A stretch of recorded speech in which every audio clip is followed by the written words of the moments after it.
gran saludo, apreciado feligrés, apreciado amigo, apreciada amiga, muy estimado suscriptor de nuestro canal.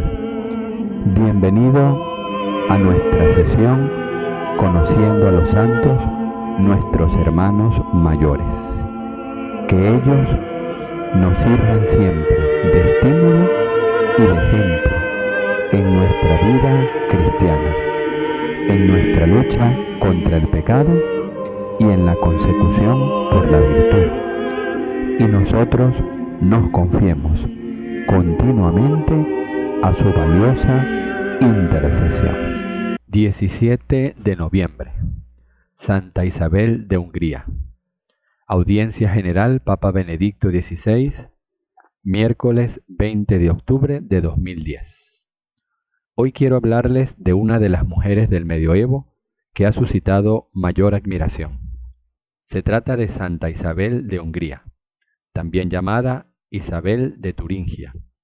Nació en 1207. Los historiadores discuten sobre el lugar.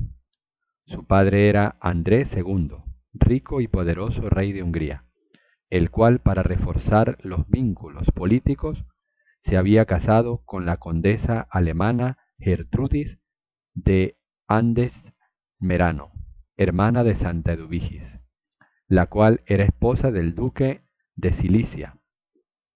Isabel vivió en la corte húngara solo los primeros 4 años de su infancia, junto a una hermana y 3 hermanos. Le gustaban los juegos, la música y la danza. Rezaba con fidelidad sus oraciones y ya mostraba una atención especial por los pobres, a quienes ayudaba con una buena palabra o con un gesto afectuoso. Su niñez feliz se interrumpió bruscamente cuando de la lejana Turingia llegaron unos caballeros para llevarla a su nueva sede en Alemania Central. En efecto, según las costumbres de aquel tiempo, su padre había decidido que Isabel se convirtiera en princesa de Turingia. El landgrave o conde de aquella región era uno de los soberanos más ricos e influyentes de Europa a comienzos del siglo XIII, y su castillo era centro de magnificencia y de cultura. Pero detrás de las fiestas y de la aparente gloria se escondían las ambiciones de los príncipes feudales, con frecuencia en guerra entre sí y en conflicto con las autoridades reales e imperiales. En este contexto, el landgrave Hermann recibió de muy buen grado el noviazgo entre su hijo, Luis, y la princesa húngara. Isabel dejó su patria con una rica dote y un gran séquito, incluidas sus doncellas personales, 2 de las cuales fueron amigas fieles hasta el final. Son ellas quienes nos han dejado valiosas informaciones sobre la infancia y la vida de la santa. Tras un largo viaje, llegaron a Eisenach, para subir después a la fortaleza de Warburg, el recio castillo que dominaba la ciudad. Allí se celebró el compromiso entre Luis e Isabel. En los años sucesivos, mientras Luis aprendía el oficio de caballero, Isabel y sus compañeras estudiaban alemán, francés, latín, música, literatura y bordado. Pese a que el noviazgo se había decidido por motivos políticos, entre los 2 jóvenes nació un amor sincero, animado por la fe y el deseo de hacer la voluntad de Dios. A la edad de 18 años, Luis, después de la muerte de su padre, comenzó a reinar en Turingia, pero Isabel se convirtió en objeto de solapadas críticas, porque su modo de comportarse no correspondía a la vida de la corte. Así, incluso, la celebración del matrimonio no fue suntuosa y el dinero de los costes del banquete se dio en parte a los pobres. En su profunda sensibilidad, Isabel veía las contradicciones entre la fe profesada y la práctica cristiana. No soportaba componendas. Una vez entrando en la iglesia en la fiesta de la Asunción, se quitó la corona, la puso ante la cruz y permaneció postrada en el suelo con el rostro cubierto. Cuando su suegra la reprendió por ese gesto, ella respondió: ¿Cómo puedo yo, criatura miserable, seguir llevando una corona de dignidad terrena cuando veo a mi Rey Jesucristo coronado de espinas? Se comportaba con sus súbditos del mismo modo que se comportaba delante de Dios. En las declaraciones de las 4 doncellas encontramos este testimonio. No consumía alimentos si antes no estaba segura de que provenían de las propiedades y de los legítimos bienes de su marido. En cambio, se abstenía de los bienes conseguidos ilícitamente y se preocupaba incluso por indemnizar a aquellos que habían sufrido violencia. Un verdadero ejemplo para todos aquellos que ocupan cargos de mando. El ejercicio de la autoridad a todos los niveles debe vivirse como un servicio a la justicia y a la caridad, en la búsqueda constante del bien común. Isabel practicaba asiduamente las obras de misericordia, daba de beber, de comer a quien llamaba a su puerta, proporcionaba vestidos, pagaba las deudas, se hacía cargo de los enfermos y enterraba a los muertos.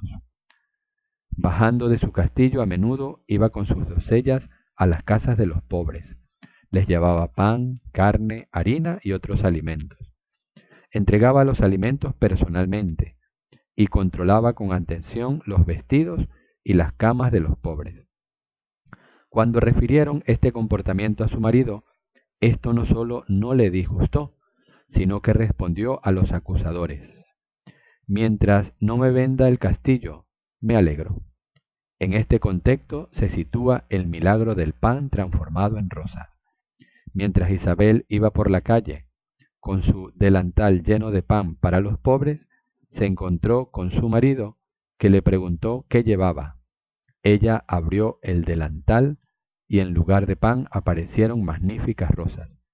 Este símbolo de caridad está presente muchas veces en las representaciones de Santa Isabel. Su matrimonio fue profundamente feliz.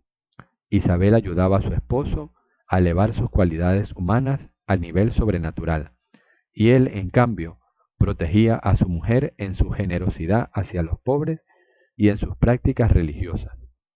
Cada vez más admirado de la gran fe de su esposa, Luis, refiriéndose a su atención por los pobres, le dijo: Querida Isabel, es a Cristo a quien has lavado y llevado alimento y cuidado. Un testimonio claro de cómo la fe y el amor a Dios y al prójimo refuerzan la vida familiar y hacen todavía más profunda la unión matrimonial. La joven pareja encontró apoyo espiritual en los frailes menores, que desde 1222 se difundieron en Turingia. Entre ellos, Isabel eligió a Fray Rogelio como director espiritual.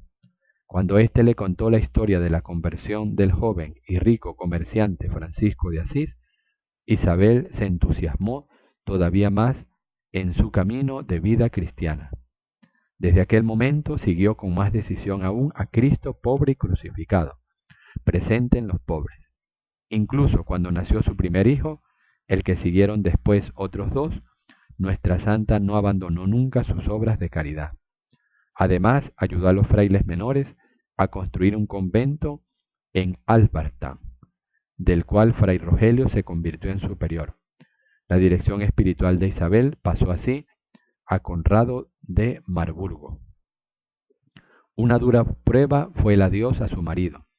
A finales de junio de 1227, cuando Luis IV se unió a la cruzada del emperador Federico II, recordando a su esposa que se trataba de una tradición para los soberanos de Turingia, Isabel respondió: No te retendré. He entregado toda mi persona a Dios y ahora también tengo que darte a ti. Sin embargo, la fiebre diezmó las tropas y Luis cayó enfermo y murió en Otranto, antes de embarcarse en septiembre de 1227, a la edad de 27 años. Isabel, al conocer la noticia, se afligió tanto que se retiró a la soledad, pero después, fortalecida por la oración y consolada por la esperanza de volver a verlo en el cielo, comenzó a interesarse de nuevo por los asuntos del reino. pero la esperaba otra prueba. Su cuñado usurpó el gobierno de Turingia, declarándose auténtico heredero de Luis y acusando a Isabel de ser una mujer devota incompetente para gobernar. La joven viuda, junto con sus 3 hijos, fue expulsada del castillo de Wartburg y buscó un lugar donde refugiarse.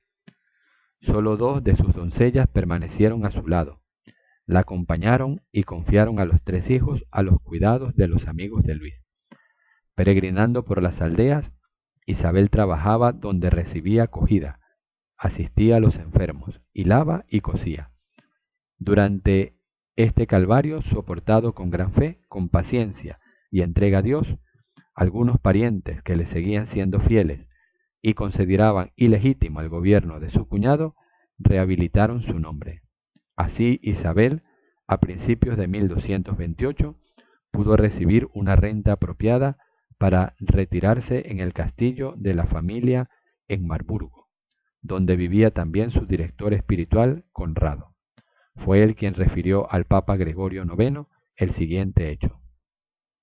El Viernes Santo de 1228, poniendo las manos sobre el altar de la capilla de su ciudad, Eisenach, donde había acogido a los frailes menores, en presencia de algunos frailes y familiares, Isabel renunció a su propia voluntad y a todas las vanidades del mundo. Quería renunciar también a todas las posesiones, pero yo la disuadí por amor de los pobres. Poco después construyó un hospital, recogió a enfermos e inválidos y sirvió con su propia mesa a los más miserables y desamparados. Al reprenderla yo por estas cosas, Isabel respondió que de los pobres recibía una gracia especial y humildad. Podemos descubrir en esta afirmación una cierta experiencia mística, parecida a la que vivió San Francisco. En efecto, el poverelo de Asís declaró en su testamento que sirviendo a los leprosos, a los que antes le resultaba amargo, se transformó en dulzura del alma y del cuerpo.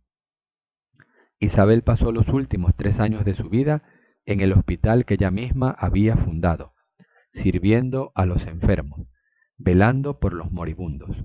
Siempre trataba de realizar los servicios más humildes y los trabajos repugnantes. Se convirtió en lo que podríamos llamar una mujer consagrada en medio del mundo, y formó con algunas de sus amigas, vestidas con hábitos grises, una comunidad religiosa. No es casualidad que sea patrona de la Tercera Orden Regular de San Francisco y de la Orden Franciscana Secular. En noviembre de 1231 la atacaron fuertes fiebres. Cuando la noticia de su enfermedad se propagó, muchísima gente acudió a verla. Unos 10 días después, pidió que se cerraran las puertas para quedarse sola con Dios. En la noche del 17 de noviembre se durmió dulcemente en el Señor. Los testimonios de su santidad fueron tantos y tales que solo 4 años más tarde el Papa Gregorio IX la proclamó santa, y el mismo año fue consagrada la hermosa iglesia construida en su honor en Marburgo. Queridos hermanos y hermanas, en la figura de Santa Isabel vemos que la fe y la amistad con Cristo crean el sentido de la justicia, de la igualdad de todos, de los derechos de los demás y crean el amor, la caridad. De esa caridad nace la esperanza, la certeza de que Cristo nos ama y de que el amor de Cristo nos espera, y así nos hace capaces de imitar a Cristo y de ver a Cristo en los demás. Santa Isabel nos invita a redescubrir a Cristo, a amarlo, a tener fe y de este modo encontrar la verdadera justicia y el amor, así como la alegría que un día estaremos inmersos en el amor divino, en el gozo de la eternidad con Dios.